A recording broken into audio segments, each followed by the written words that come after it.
Now, before we continue our conversation on Jim Crow, I wanted to take a minute and talk about Anna, Illinois, and sundown towns. Yes. Before we get started, let's talk definitions. Okay, we've only got one, and that's for sundown towns. Okay, now we've talked about sundown towns quite a few times.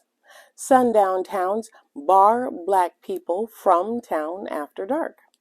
Any black person found in the town after dark, they were usually met with harassment and violence, usually a lynching.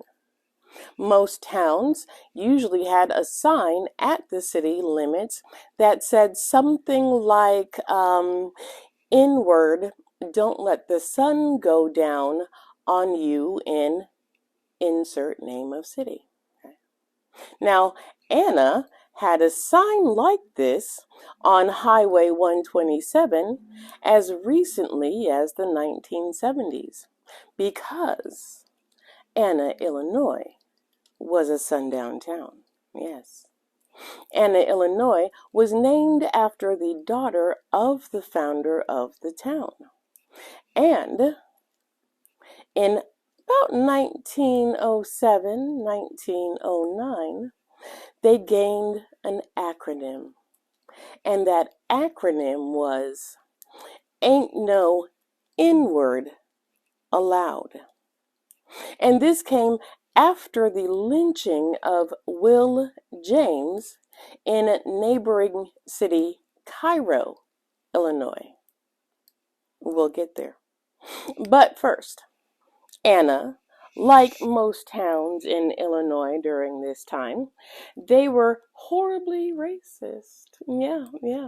Anna's earliest residents were from Tennessee, North Carolina, and Virginia, the South, who also happened to be slave-holding states. Yes. In 1865, a black man walking toward Anna along railroad tracks outside of town was shot and killed by a Northerner sympathetic to the Confederacy. In 1874, during Reconstruction, the KKK came in, demanded that Anna residents fire all of the black people and send them out of the county or suffer the consequences. But the incident that gave Anna their acronym actually happened in neighboring city Cairo, Illinois. In November 1909, a 23-year-old white woman named Anna was found unalived in an alley in Cairo. The police were led to and arrested a black man named William James.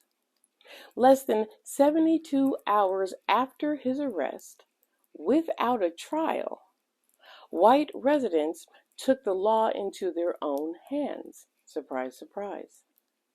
A white mob took James to a pair of steel arches that spanned the intersection, and in front of 10,000 spectators, they tried to lynch him.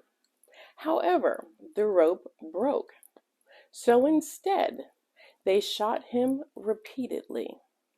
They then dragged him through the streets and set his body on fire. They later cut off his head and stuck it on a hitching post. Hinman, in his interview, said any black people who worked or lived in Anna were driven out of town after the Anna Pelly incident in 1909. Because once the white mob was done with William James, they turned their attention to the town and drove out Anna's 40 or so black families following the lynching. They only allowed one black family to stay. And it's at this point that Anna, Illinois became a sundown town.